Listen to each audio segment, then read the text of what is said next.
A betrayal of their family's Christian faith. In her first public comments, that is how a woman is describing her husband's alleged shooting spree.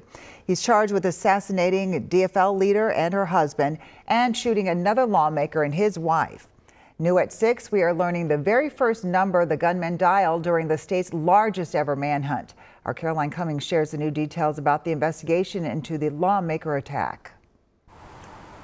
Investigators say after Vance Belter shot and killed Melissa and Mark Hortman at their home overnight on June 14th, he took off on foot, triggering a massive 2-day manhunt. New search warrants obtained by WCCO News show that the first call he made in the hours after the shootings was to his 18-year-old son. A separate warrant says around 10 a.m., a BCA agent connected with Belter's wife and that, quote, initially she was not forthcoming with knowledge of her husband being involved in something serious. That agent, according to court records, told her that her husband was a person of interest in a shooting, and she asked, why would he think that? Later, the warrant says she revealed text messages from Vance Belter that morning telling her to, quote, take the kids and go to her parents' house, and that there may be people with guns coming to the house. Those details in contrast to Vance Belter's wife's new statement Thursday, saying, quote, from the moment we were first contacted by law enforcement, we have fully cooperated with investigators and responded to their every request, and that she met agents at a local gas station when asked. She added, quote, this violence does not at all align with our beliefs as a family. It is a betrayal of everything we hold true as tenets of our Christian faith. We are appalled and horrified by what occurred, and our hearts are incredibly heavy for the victims of this unfathomable tragedy. Investigators in separate court filings said that the Belters were preppers who planned for catastrophic events, with nearly 50 different guns found on their property.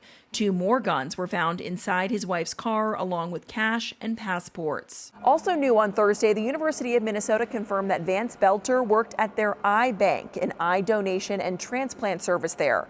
A statement from the school says that he worked there up until the day before the shootings and that the university is fully cooperating with the investigation. Caroline Cummings, WCCO News. State investigators today also revealed new details about what happened when police found the suspect at the Hortman's front door. Authorities say Brooklyn Park officer Zachary Baumtrog and another officer went to check on the couple's home. When they got there, investigators say they saw Vance Belter. Shots were fired, and Officer Baumtrog then gun. He is on leave now. That's standard when police use deadly force. The BCA is checking his body camera to learn more about the encounter. Belter returns to federal court in St. Paul tomorrow. He is facing murder and stalking charges. Minnesotans are invited to honor the former House Speaker and her husband at the state capitol tomorrow. Melissa and Mark Hortman, along with their golden retriever Gilbert, will all lie in state all afternoon in the rotunda. The capitol will open at noon. The public can pay their respects until 5. Minnesota's top Republican in Washington today remembered Speaker Hortman as a bipartisan bridge builder. As Speaker of the Minnesota House, she led with integrity and fostered bipartisan collaboration, even during the most challenging times in our state.